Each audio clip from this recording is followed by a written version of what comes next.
ಮುಖ್ಯಮಂತ್ರಿ ಸಚಿವಾಲಯಕ್ಕೆ ಸಿದ್ದರಾಮಯ್ಯ ಸ್ವಕ್ಷೇತ್ರದ 29 ಜನರಿಗೆ ಅವಕಾಶ ನೀಡಲಾಗಿದೆ. ಸಹಾಯಕ ಮತ್ತು ಕಿರಿಯ ಸಹಾಯಕರಾಗಿ ನೇಮಕಾತಿಗೊಂಡ 33 ಸಿಬ್ಬಂದಿ ಪೈಕಿ 29 ಸಿಬ್ಬಂದಿ ವರುಣ ಕ್ಷೇತ್ರದವರಾಗಿದ್ದಾರೆ. ಮೈಸೂರು, ಟಿ ನರಸೀಪುರ, ನಂಜನಗೂಡು ತಾಲೂಕಿನ 29 ಮಂದಿ ಗುತ್ತಿಗೆ ಆಧಾರದ ಮೇಲೆ ಸಿಎಂ ಸಚಿವಾಲಯಕ್ಕೆ ನೇಮಕ ಮಾಡಲಾಗಿದೆ. ಇತರೆ ಜಿಲ್ಲೆಯ 4 ಮಂದಿಗೆ ಮಾತ್ರ ಸಿಎಂ ಸಚಿವಾಲಯದಲ್ಲಿ ಅವಕಾಶ ನೀಡಲಾಗಿದೆ. ವೀಲಿಂಗ್ ಮಾಡ್ತಾ ಇದ್ದ ಬೈಕ್ ಸೀಸ್ ಮಾಡೋದಕ್ಕೆ ಹೋದ ಪೊಲೀಸರ ಮೇಲೆ ಕಿಡಿಗೇಡಿಗಳು ಹಲ್ಲೆ ಮಾಡಿದ್ದಾರೆ. ಪೊಲೀಸರ ಬೈಕ್ ಅನ್ನೇ ಕಿತ್ಕೊಂಡು ಥಳಿಸಿದ್ದಾರೆ. ರಾಮನಗರದ ಯಾರಾಮ್ ನಗರದಲ್ಲಿ ಘಟನೆ ನಡೆದಿದೆ. ಚನ್ನಪಟ್ಟಣ ಸಂಚಾರಿ ಪೊಲೀಸ್ ಠಾಣೆಯ ಕಾನ್ಸ್ಟೇಬಲ್ ಜಯಕುಮಾರ್ ಹಾಗೂ ಬಸವರಾಜ್ಗೆ ಹೊಡೆದಿದ್ದಾರೆ. ಸೈಫ್ ಖಾನ್ ಬೆಂಗಳೂರು ಮೈಸೂರು ಹಳೆ ಹೆದ್ದಾರಿಯಲ್ಲಿ ಬೈಕ್ ವೀಲಿಂಗ್ ಮಾಡಿದ್ದ. ಇದನ್ನು ನೋಡಿದ್ದ ಪೊಲೀಸರು ಹುಣಸನಹಳ್ಳಿ ರಸ್ತೆಯಲ್ಲಿ ಈ ಬೈಕ್ ಓಡಾಡ್ತಾ ಇರುವ ಮಾಹಿತಿ ಆಧರಿಸಿ ಸೀಸ್ ಮಾಡೋದಕ್ಕೆ ತೆರಳಿದ್ರು.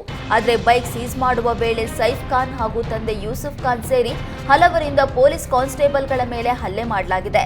ಓರ್ವ ಆರೋಪಿಯನ್ನ ಪೊಲೀಸರು ಬಂಧಿಸಿದ್ದು, ಉಳಿದವರಿಗೆ ಬಲೆ ಬೀಸಿದ್ದಾರೆ. ಹೊಸಪೇಟೆಯ ಹೊರವಲಯದ ಟಿಬಿ ಡ್ಯಾಂನ ಬಳಿ ಗುಡ್ಡಕ್ಕೆ ಕಿಡಿಗೇಡಿಗಳು ಬೆಂಕಿ ಹಚ್ಚಿದ್ದಾರೆ. ಹೆಚ್ಚಾದ ಬಿಸಿಲಿನ ಪರಿಣಾಮ ಗುಡ್ಡದಲ್ಲಿ ಮರಗಿಡಗಳು ಧಗಧಗನೆ ಹೊತ್ತಿ ಉರಿದಿವೆ. ಕಿಡಿಗೇಡಿಗಳ ಕೃತ್ಯವೋ ಅಥವಾ ಬೀಡಿ ಸಿಗರೆಟ್ ಎಸೆದ ಕಿಡಿ ಬೆಂಕಿ ಹತ್ತಿರಬಹುದಾ ಅನ್ನುವ ಬಗ್ಗೆ ಪರಿಶೀಲನೆ ಮಾಡಲಾಯಿತು. ಸ್ಥಳಕ್ಕೆ ಅಗ್ನಿಶಾಮಕ ದಳದ ಸಿಬ್ಬಂದಿ ಆಗಮಿಸಿ ಬೆಂಕಿ ನಂದಿಸಿದ್ರು. ಆದರೆ ಅಷ್ಟರ ಒಳಗೆ ಸಾಕಷ್ಟು ಗಿಡಗಳು ಸುಟ್ಟು ಹೋಗಿದ್ವು. ಹಾಸನ ಜಿಲ್ಲೆಯಲ್ಲಿ ಮನೆ ಕಳ್ಳತನ ಪ್ರಕರಣಗಳು ದಿನದಿಂದ ದಿನಕ್ಕೆ ಹೆಚ್ಚಾಗ್ತಾ ಇದೆ. ಶಾಂತಿ ಗ್ರಾಮದಲ್ಲಿ ಮಧ್ಯರಾತ್ರಿ 2 ಗಂಟೆ ಸಮಯದಲ್ಲಿ 3 ಮುಸುಕುಧಾರಿಗಳಿಂದ ಮನೆ ಕಳ್ಳತನಕ್ಕೆ ವಿಫಲ ಯತ್ನ ನಡೆಸಲಾಗಿದೆ. 3 ಮನೆಗಳಲ್ಲಿ ಕಾಂಪೌಂಡ್ ಒಳಗೆ ಹೋಗಿ ವಾಪಸ್ ಆಗಿದ್ದಾರೆ. ಮನೆಯ ಮುಂದೆ ನಿಲ್ಲಿಸಿದ್ದ ವಾಹನಗಳ ಕಳ್ಳತನಕ್ಕೂ ಯತ್ನಿಸಿರುವ ದೃಶ್ಯ ಸಿಸಿಟಿವಿಯಲ್ಲಿ ಸೆರೆಯಾಗಿದೆ. ಕಳ್ಳರ ಓಡಾಟದಿಂದ ಗ್ರಾಮದ ಜನರು ಆತಂಕಕ್ಕೊಳಗಾಗಿದ್ದಾರೆ. ಹುಬ್ಬಳ್ಳಿಯಲ್ಲಿ ಕಳ್ಳತನಕ್ಕೆ ಯತ್ನಿಸಿದ ನಟೋರಿಯಸ್ ಗ್ಯಾಂಗ್ ಸಿಕ್ಕಿಬಿದ್ದಿದೆ. ಸ್ಥಳೀಯರು ಕಳ್ಳರನ್ನ ಅರೆಬೆತ್ತಲೆ ಮಾಡಿ ಕಂಬಕ್ಕೆ ಕಟ್ಟಿ ಥಳಿಸಿದ್ದಾರೆ. ಗ್ಯಾರೇಜ್ ಕಳ್ಳತನ ಮಾಡೋದಕ್ಕೆ ಯತ್ನಿಸ್ತಾ ಇದ್ದ ವೇಳೆ ಗ್ರಾಮಸ್ಥರ ಕೈಗೆ ದರೋಡೆಕೋರರು ಸಿಕ್ಕಿಬಿದ್ದಿದ್ದಾರೆ. ಹುಬ್ಬಳ್ಳಿ ಗ್ರಾಮೀಣ ಪೊಲೀಸ್ ಠಾಣೆಯಲ್ಲಿ ಪ್ರಕರಣ ದಾಖಲಾಗಿದ್ದು, ಗ್ಯಾಂಗ್ ಬಗ್ಗೆ ಮಾಹಿತಿ ಕಲೆ ಹಾಕ್ತಿದ್ದಾರೆ.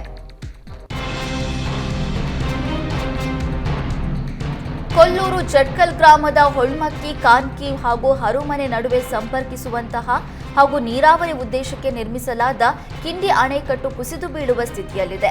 ಹೀಗಾಗಿ ಅರಣ್ಯದಂಚಿನ ಜನರು ಜೀವಭಯದಲ್ಲಿ ಕಾಲ ಕಳೆಯುವಂತಾಗಿದೆ. ಹರುಮನೆ ಮತ್ತು ಹೊಳ್ಮಕ್ಕಿ ನಡುವೆ ಕಿರುಹೊಳಗೆ 20 ವರ್ಷದ ಹಿಂದೆ ಕಿಂಡಿ ಅಣೆಕಟ್ಟನ್ನು ನಿರ್ಮಾಣ ಮಾಡಲಾಗಿತ್ತು.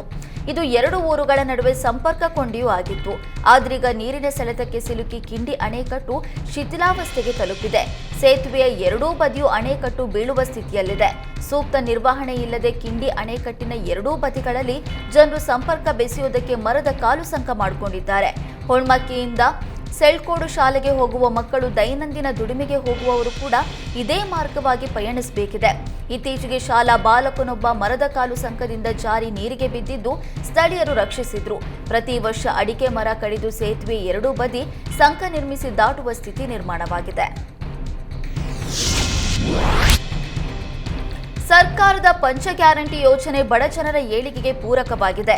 ಯೋಜನೆಗಳನ್ನು ಇನ್ನಷ್ಟು ಪರಿಣಾಮಕಾರಿಯಾಗಿ ಅನುಷ್ಠಾನಗೊಳಿಸಲು ಗ್ರಾಮ ಪಂಚಾಯಿತಿ ಮಟ್ಟದಲ್ಲಿ ಗ್ಯಾರಂಟಿ ಯೋಜನೆಗಳ ಅರಿವು ಮತ್ತು ಪ್ರಚಾರ ಮೂಡಿಸುವ ಕಾರ್ಯವಾಗಬೇಕು ಎಂದು ಚಿದಾನಂದಪ್ಪ ಕೆಇ ಹೇಳಿದರು. ಬಳ್ಳಾರಿ ಜಿಲ್ಲಾ ಪಂಚಾಯಿತಿ ಸಭಾಂಗಣದಲ್ಲಿ ಜಿಲ್ಲಾ ಮಟ್ಟದ ಗ್ಯಾರಂಟಿ ಯೋಜನೆಗಳ ಪ್ರಗತಿ ಪರಿಶೀಲನಾ ಸಭೆ ನಡೆಸಲಾಯಿತು.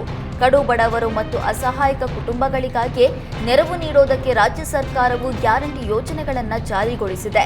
ಈಗಾಗಲೇ ಗ್ಯಾರಂಟಿ ಯೋಜನೆಗಳಿಂದ ಸಾಕಷ್ಟು ಪ್ರಮಾಣದ ಅರ್ಹರು ಇದರ ಲಾಭವನ್ನು ಪಡೆದಿದ್ದಾರೆ.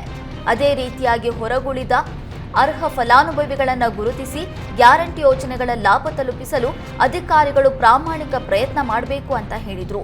ಮುಂದಿನ ದಿನಗಳಲ್ಲಿ ಗ್ಯಾರಂಟಿ ಯೋಜನೆಗಳನ್ನು ಜಿಲ್ಲೆಯಲ್ಲಿ ಪರಿಣಾಮಕಾರಿಯಾಗಿ ಅನುಷ್ಠಾನಗೊಳಿಸುವ ಮೂಲಕ 100% ಪ್ರಗತಿ ಸಾಧಿಸಬೇಕು ಎಂದರು.